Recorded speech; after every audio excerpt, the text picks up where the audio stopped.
ಮಂಕನ ಪದಗಳು ಮತ್ತೊಂದು ವಿಡಿಯೋಗೆ ತಮಗೆ ಹಾರ್ದಿಕ ಸುಸ್ವಾಗತ. ಸರ್ವೇ ಜನ ಸುಖಿನೋ ಭವಂತು. ದೇವರೆಲ್ಲರಿಗೂ ಆಯುರೇಶ್ವರಿ ಆರೋಗ್ಯ ಕೊಟ್ಟು ಕಾಪಾಡಲಿ ಅಂತ ಬೇಡ್ಕೊಂತ ನನ್ನ ಮುಂದಿನ ಮಾತುಗಳನ್ನ ಪ್ರಾರಂಭಿಸ್ತೀನಿ. ಅದಕ್ಕೂ ಮುಂಚೆ ಆಸ್ ಯೂಶುವಲ್ ಒಂದು ಸ್ಮಾಲ್ ರಿಕ್ವೆಸ್ಟ್, ದಯವಿಟ್ಟು ಯಾರ್ಯಾರು ಇನ್ನೂ ನನ್ನ ಚಾನಲ್ ಭೇಟಿ ನೀಡಿಲ್ಲ, ಒಮ್ಮೆ ನನ್ನ ಚಾನಲ್ನ ಭೇಟಿ ನೀಡಿ. ಮಂಕನ ಪದಗಳು ಅಂತ ಸರ್ಚ್ ಮಾಡಿ. YouTube, Facebook and Instagram same ID ಇದೆ. ಸೊ ನನ್ನ ಚಾನಲ್ ಭೇಟಿ ನೀಡಿ ಅದರಲ್ಲಿರೋ ಪಾಸಿಟಿವ್ ಮೆಸೇಜಸ್ ಇರೋ ವಿಡಿಯೋಸ್ನ ದಯವಿಟ್ಟು ಒಮ್ಮೆ ಪೂರ್ತಿಯಾಗಿ ನೋಡಿ.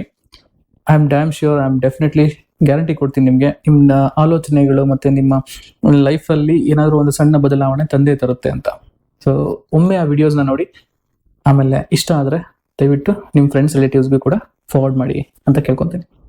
And last but not the list, ದಯವಿಟ್ಟು subscribe and encourage me to do more such videos. Fine. So ಇವತ್ತು ಕೂಡ ನಿಮ್ಮ ಮಂಕ ಏನು ಮಾತಾಡ್ತಾನೆ ಅಂತ ನೀವು ಅನ್ಕೊಂಡಿದ್ರೆ, ಆಸ್ ಯೂಶುವಲ್ ನಾನು ಜೀವನಕ್ಕೆ ಹತ್ತಿರವಾಗಿರೋಂಥ ಒಂದು ಸಬ್ಜೆಕ್ಟ್ ಬಗ್ಗೆನೇ ಮಾತಾಡ್ತೀನಿ. ಸೊ ಕಂಪ್ಲೀಟ್ ಆಗಿ ನೋಡಿ, ಆಮೇಲೆ ಇಷ್ಟ ಆದರೆ ವಿಡಿಯೋಸ್ನ ಈ ಥರ ಶೇರ್ ಮಾಡಿ. ಇವತ್ತು ಮಾತಾಡಕೊಟ್ಟಿರೋ ವಿಷಯ ಯಾವುದಪ್ಪ ಅಂತ ಹೇಳಿದ್ರೆ ಪ್ರೀತಿ, ಲವ್ ಅಂತಿರಲ್ಲ. ಸೊ ಈ ಪ್ರೀತಿ ಹುಟ್ಟೋದಕ್ಕೆ ಏನೇನೋ ಕಾರಣಗಳು ಇರ್ತವೆ ಅಲ್ವಾ. ಆ ಹುಟ್ಟೋದು ಯಾವ ಏಜಲ್ಲಿ ಹುಟ್ಟುತ್ತೆ ಅದ್ರ ಮೇಲೂ ಡಿಪೆಂಡ್ ಆಗಿರುತ್ತೆ ಅಲ್ವಾ. ಕೆಲವೊಬ್ಬೊಬ್ಬರು ಪ್ರೀತಿನ ಲೈಟಾಗಿ ಹಗುರವಾಗಿ ತಗೊಂತಾರೆ, ಕೆಲವೊಬ್ಬರು ಏನೋ ಒಂದು ಇಂಟೆನ್ಷನ್ ಇಂದ ಇಷ್ಟನ ಪ್ರೀತಿ ಅನ್ಕೊಂಡ್ಬಿಡ್ತಾರೆ. ಎಷ್ಟೊಂದ್ ಸಲ ಈ ಪ್ರೀತಿ ಅನ್ನೋದು ಮಿಸ್ಅಂಡರ್ಸ್ಟ್ಯಾಂಡ್ ಆಗ್ಬಿಟ್ಟಿರುತ್ತೆ ಅಲ್ವಾ. ನಾವು ಕೂಡ ಎಷ್ಟೊಂದ್ ಸಲ ಅನ್ಕೊಂಡಿರ್ತೀವೋ ಪ್ರೀತಿಸ್ತಾರೆ, ಬಟ್ ಆಕ್ಚುಲಿ ಅದು either it will be attraction or ನಿಮ್ಮಿಂದ ಏನೋ ಒಂದು ಕೆಲಸ ಮಾಡಿಸ್ಕೋಬೇಕು ಅಂತ ಆ ಪರ್ಸನ್ ಬಂದಿರ್ತಾರೆ. ಅದು ಇವೆಂಚುಲಿ ಅವೆಲ್ಲ ಕಾಲ ನಡೀತಿದ್ದಂಗೆ ನಿಮ್ಗೆ ಗೊತ್ತಾಗ್ಬಿಡುತ್ತೆ ನಿಜವಾದ ಪ್ರೀತಿ ಯಾವುದು ಅಥವಾ ಈ ತೋರಿಕೆ ಪ್ರೀತಿ ಯಾವುದು ಅಂತ. ಸೊ ನಾನು ಇವತ್ತು ಆ ವಿಷಯದ ಬಗ್ಗೆ ಮಾತಾಡಲ್ಲ, ನಾನು ಇವತ್ತು ಬೇರೆ ವಿಷಯದ ಬಗ್ಗೆ ಮಾತಾಡ್ತೀನಿ. ಪ್ರೀತಿನೇ, ಬಟ್ ಹೇಗೆ ಹುಟ್ಟಿತು ಹೇಗೆ ಅದ್ರ ಬಗ್ಗೆ ಮಾತಾಡಲ್ಲ. ಸಮಾಜದಲ್ಲಿ ಒಂದು ಕಡೆ ಇನ್ನೊಂದು ಪರ್ಸ್ಪೆಕ್ಟಿವ್ ಇಂದ ನೋಡ್ತಾರೆ ಪ್ರೀತಿನ. ಏನಪ್ಪಾ ಅಂತ ಹೇಳಿದ್ರೆ ಎಷ್ಟೊಂದು ಸಂಬಂಧಗಳು ಹಾಳಾಗಕ್ಕೆ ಇದು ಒಂದು ಕಾರಣ ಇರುತ್ತೆ. ವೀಕ್ಷಕ ದಯವಿಟ್ಟು ನಾನು ವಿಡಿಯೋನ ಕಂಪ್ಲೀಟ್ ಆಗಿ ನೋಡಿ. ಏನ್ ಹೇಳ್ತೀನಿ ಅದನ್ನ ಕ್ಲಿಯರ್ ಆಗಿ ಕೇಳಿಸ್ಕೊಳ್ಳಿ. ಇಬ್ರು ಪ್ರೇಮಿಗಳು ಪ್ರೀತಿಸ್ತಾ ಇರ್ತಾರೆ ಅನ್ಕೊಳ್ಳಿ, ಅವರಿಬ್ರು ಅವ್ರಿಗೆ ಇಷ್ಟ ಆಗೋ ರೀತಿಯಿಂದ ಇರ್ತಾರೆ. ಇದನ್ನ ಮೂರನೇ ವ್ಯಕ್ತಿ, ಐದರ್ ಫ್ರೆಂಡ್ ಆಗಿರ್ಬೋದು ಅಥವಾ ಮನೆಯವರೇ ಆಗಿರ್ಬೋದು, ಅವ್ರು ನೋಡೋ ಪರ್ಸ್ಪೆಕ್ಟಿವ್ ಬೇರೆ ಇರುತ್ತೆ ಅಲ್ವಾ. ಈ ಪ್ರೀತಿಲೂ ಕೂಡ ನಮ್ ಜನ ಮೆಟ್ರಿಕ್ಸ್ ಕಂಡಿಡ್ಬಿಟ್ಟಿದ್ದಾರೆ. ಅತಿ ಪ್ರೀತಿ ಅಂತೆ, ಕಮ್ಮಿ ಪ್ರೀತಿ ಅಂತೆ, ನಾರ್ಮಲ್ ಪ್ರೀತಿ ಅಂತೆ ಅಲ್ವಾ. ಸೊ ನಿಮ್ಮಿಬ್ರು ಪ್ರೀತಿ ಆ ಥರ್ಡ್ ಪರ್ಸನ್ಗೆ ಅತಿ ಅನ್ಸ್ಬೋದು ಅಲ್ವಾ. ಈಗ ಎಷ್ಟೊಂದ್ ಜನ PDA ಅಂದ್ರೆ ಸಾಕಲ್ಲ, public display of affection. So ಪಾರ್ಕ್ಗಳಲ್ಲಿ ಹಗ್ಗು ಮಾಡೋದು, ಬಸ್ಸಲ್ಲಿ ಕುತ್ಕೊಳೋದು, ಏನೇನೋ ಮಾಡ್ತಿರ್ತಾರೆ. ಮುಜುಗರ ತರುತ್ತೆ ಅಲ್ವಾ. ಏನ್ರಿ ಇವರು ಮನುಷ್ಯರ, ಇವರು ಏನ್ ಈ ತರ ಪ್ರಾಣಿಗಳ ತರ ಬಿಹೇವ್ ಮಾಡ್ತಾರೆ ಅಂತ. So same to same perspective ನಿಮ್ಮ ಪ್ರೀತಿ ಮೇಲೂ ಕೂಡ ಬೇರೆಯವ್ರಿಗೆ ಆತರ ಅನ್ಸಿರುತ್ತೆ ಅಲ್ವಾ. ಅವಾಗ ನೀವೇನ್ ಮಾಡ್ತೀರಾ? ಬಿಟ್ಬಿಡ್ತೀರಾ?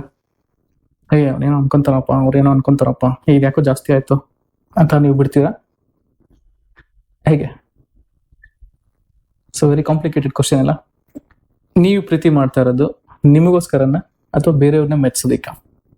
ಅಫ್ಕೋರ್ಸ್ ಡಿಸಿಪ್ಲಿನ್ ಇರಬೇಕು.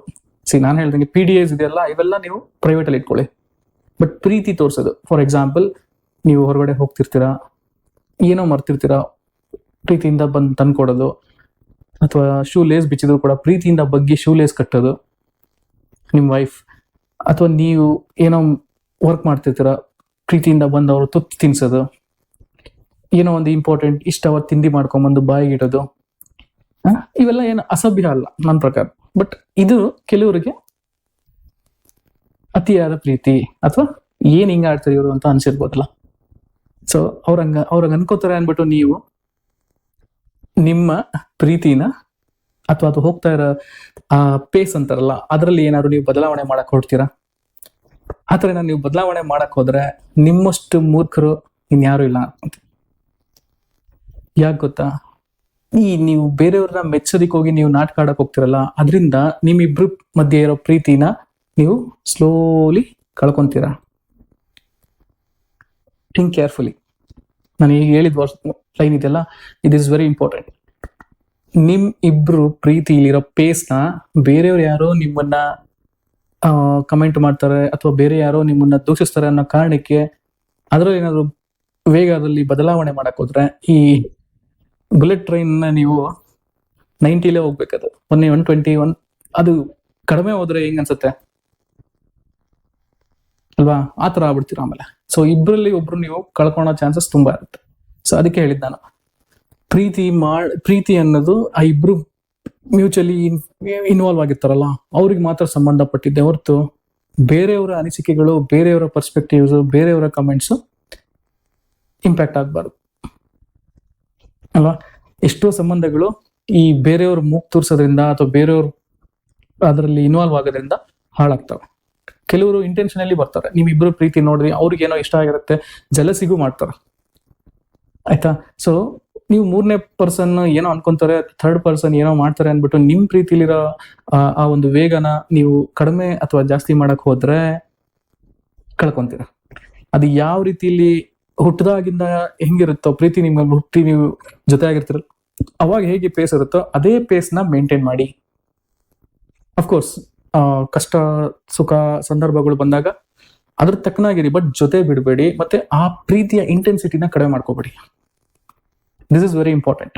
ಇಂಟೆನ್ಸಿಟಿ ಇರುತ್ತಲ್ಲ, ಈಗ ಯಾವುದೇ ಕಷ್ಟ ಸಂದರ್ಭ ಬರ್ಲಿ ನಾನು ನಿನ್ ಜೊತೆಲಿ ಇರ್ತೀನಿ, ಜೊತೆಲಿ ಇದ್ದು ನೀವು ಸಾಧಿಸ್ತೀರಲ್ಲ, ಆವಾಗ ಆ ತೋರಿಸ್ತೀರಲ್ಲ ನೀವು ಆ ಕೇರ್ ಮತ್ತೆ ಆ ಕನ್ಸರ್ನ್, ಅದೇ ಪೇಸು ಎಲ್ಲಾ ಟೈಮಲ್ಲೂ ಇರ್ಬೇಕು. ಅವ್ರೇನ್ ಅನ್ಕೊಂತಾರೋ, ಇವ್ರೇನ್ ಅನ್ಕೊಂತಾರೋ, ಅವ್ರೇನ್ ಮಾಡ್ತಾರೋ ಅಂದ್ಬಿಟ್ಟು ನೀವು ಅದ್ರಲ್ಲಿ ಏನೋ ನಿಮ್ಗೆ ಇಷ್ಟ ಇದ್ದು ಭಾವನೆ ಎಕ್ಸ್ಪ್ರೆಸ್ ಮಾಡಕ್ ಇಷ್ಟ ಇದ್ದು ನೀವು ಎಕ್ಸ್ಪ್ರೆಸ್ ಮಾಡದೇ ಇದ್ರೆ ಅಲ್ಲೂ ಕೂಡ ಎಡುತ್ತಾ ಇರ್ತೀರ ಅಲ್ವಾ? ಈಗ ಎಷ್ಟೊಂದ್ ಜನ ಅವ್ರಿಬ್ರು ಮಧ್ಯೆ ಸಂಬಂಧಗಳಲ್ಲಿ ಪ್ರೀತಿನೇ ಇರಲ್ಲ, ಬೇರೆ ಯಾರೋ ತೋರ್ಸ್ತಾರೆ ಅನ್ಬಿಟ್ಟು ನೀವು ಅತಿಯಾಗಿ ಪ್ರೀತಿ ಮಾಡಕ್ ಹೋಗ್ತೀರಾ, ಅತಿಯಾಗಿ ಏನೇನೋ ಮಾಡಕ್ ಹೋಗ್ತೀರಾ, ಅದು ಕೂಡ ಸಂಬಂಧ ಹಾಳು ಮಾಡುತ್ತೆ. ಸೊ ನಿಮ್ಮ ಪ್ರೀತಿಯ ಪೇಸ್ ಅಂದ್ರೆ ನಿಮ್ಮ ಪ್ರೀತಿಯ ವೇಗ, ನಿಮ್ಮ ಪ್ರೀತಿಯ ಇಂಟೆನ್ಸಿಟಿ ಎಷ್ಟಿರುತ್ತೋ ಅಷ್ಟನ್ನೇ ಕನ್ಸಿಸ್ಟೆಂಟ್ ಆಗಿ ಮಾಡ್ಕೊಂಡು ಹೋಗಿ. ಅವಾಗ ಸಂಬಂಧ ಲಾಂಗ್ ರನ್ನಿಂಗ್ ಅಂದ್ರೆ ತುಂಬಾ ತುಂಬಾ ಕಾಲದವರೆಗೂ ಅದು ಟೈಟ್ ಆಗಿರುತ್ತೆ. ಚೈನ್ ಲಿಂಕ್ ಬಿಟ್ಟೋಗಲ್ಲ ಆಯ್ತಾ? ಇದ್ರಲ್ಲಿ ಏನಾದ್ರು ನೀವು ಹೆಚ್ಚು ಕಡಿಮೆ ಮಾಡಕ್ ಹೋದ್ರೆ ಅವಾಗ ಇಬ್ರಲ್ಲಿ ನೀವು ಒಬ್ರನ್ನ ಕಳ್ಕೊಬೇಕಾಗತ್ತೆ. ಅವಾಗ ಅದು ತೋರಿಕೆ ಪ್ರೀತಿ ಅನ್ಸ್ಬಿಡುತ್ತೆ. ನೀವು ಇಷ್ಟು ವರ್ಷದಿಂದ ನೀವು ಪ್ರೀತಿ ಮಾಡ್ತಿರ್ತೀರಲ್ಲ, ಅದೆಲ್ಲ ಒಂದು ಕ್ಷಣದಲ್ಲಿ ಹೊರಟೋಗ್ಬಿಡುತ್ತೆ. ಸೊ ಅದಕ್ಕೆ ವೀಕ್ಷಕರೇ ನಾನು ಹೇಳಿದ್ದು, ಈ ಪ್ರೀತಿ ಮಾಡೋರಲ್ಲಿ ಯಾವತ್ತೂ ಅಷ್ಟೇ ಇಂಟೆನ್ಸಿಟಿ ಮತ್ತೆ ವೇಗ ಅಂತ ಇರುತ್ತಲ್ಲ, ಈ ಎರಡೂ ಕೂಡ ಕನ್ಸಿಸ್ಟೆಂಟ್ ಆಗಿರ್ಬೇಕು. ಯಾವುದೇ ಸಂದರ್ಭ ಬರಲಿ, ಕಷ್ಟದಲ್ಲಾಗ್ಲಿ ಸುಖದಲ್ಲಾಗ್ಲಿ, ನೀವು ಕಷ್ಟದಲ್ಲೂ ಕೂಡ ನಿಮ್ಮ ಯಜಮಾನ್ರಿಗೆ ತಂದು ಲಂಚ್ ಬ್ಯಾಗ್ ಕೊಡಬೇಕು, ಸುಖದಲ್ಲಿ ಕೂಡ ತಂದು ಲಂಚ್ ಬ್ಯಾಗ್ ಕೊಡಬೇಕು ಆಫೀಸ್ಗೆ ಹೋಗೋ ಟೈಮಲ್ಲಿ. ಇದನ್ನ ನೀವು ಮೇಂಟೈನ್ ಮಾಡಿ ಆಯ್ತಾ? ಇದು ದೀರ್ಘಕಾಲದ ಸಂಬಂಧಗಳಿಗೆ ಒಂದು ಭದ್ರ ಬುನಾದಿ, a very good foundation to long lasting relationship ಅಂತ ಹೇಳ್ತೀವಿ. ಇದನ್ನ ನೀವೇ ಹೆಚ್ಚು ಕಡಿಮೆ ಮಾಡಕ್ ಹೋದ್ರೆ ಸಂಬಂಧಗಳು ಹಾಳಾಗೋ ಚಾನ್ಸಸ್ ತುಂಬಾ ಇರುತ್ತೆ. ಯಾರೋ ಮೂರನೇ ಪಾರ್ಟಿ, ಯಾರೋ ಥರ್ಡ್ ಪಾರ್ಟಿ ನಿಮ್ ಬಗ್ಗೆ ಏನೋ ಮಾತಾಡ್ತಾರೆ ಅಥವಾ ಯಾರೋ ಏನೋ ಮಾಡ್ತಾರೆ ಅನ್ಬಿಟ್ಟು ನೀವು ತಲೆ ಕೆಡ್ಸ್ಕೊಳಕ್ ಹೋಗ್ಬೇಡಿ. ಪ್ರೀತಿ ಅನ್ನೋದು ನಿಮ್ಮಿಬ್ರು ವಿಷಯ ಮಾತ್ರ, ಅದ್ರಲ್ಲಿ ಬೇರೆಯವ್ರದ್ದು ಮುಗ್ ತೋರಿಸ್ಬಾರ್ದು. ಹಾಗೆ ತಾಯಿ ಮಗನೂ ಅಷ್ಟೇ ಅಲ್ವಾ? ತಾಯಿ ಮಗ ಆಗ್ಲಿ, ತಂದೆ ಮಗಳಾಗ್ಲಿ, ಎನಿ ರಿಲೇಶನ್ಶಿಪ್ಸ್ ನೀವು ಹೇಗ್ ಮೇಂಟೈನ್ ಮಾಡ್ತೀರಾ ಹಾಗೇ ಇರ್ಬೇಕದು. ಸೊ ಈ ಗುಟ್ನ ನೀವು ಬಿಟ್ಕೊಡ್ಬೇಡಿ, ಮತ್ತೆ ಇದನ್ನ ನೀವು ಫಾಲೋ ಮಾಡಿ ನೆಮ್ಮದಿಯಾಗಿ ಸುಖವಾಗಿ ದೀರ್ಘಕಾಲದವರೆಗೂ ನೀವು ಒಟ್ಟಿಗೆ ಇರ್ತೀವಿ. ಸೊ ಇಷ್ಟ ಹೇಳ್ತಾ ಇನ್ನೂ ತುಂಬಾ ಹೇಳ್ಬೋದು, ಬಟ್ ಇದೊಂದು ವಿಡಿಯೋದಲ್ಲಿ ನಾನು ಹೇಳಕ್ ಇಷ್ಟಪಡ್ತೀನಿ. ದಯವಿಟ್ಟು ತಮ್ಗೆ ಇಷ್ಟ ಆದ್ರೆ share and forward to others, and also please subscribe my channel and support me. Okay, ಧನ್ಯವಾದಗಳು.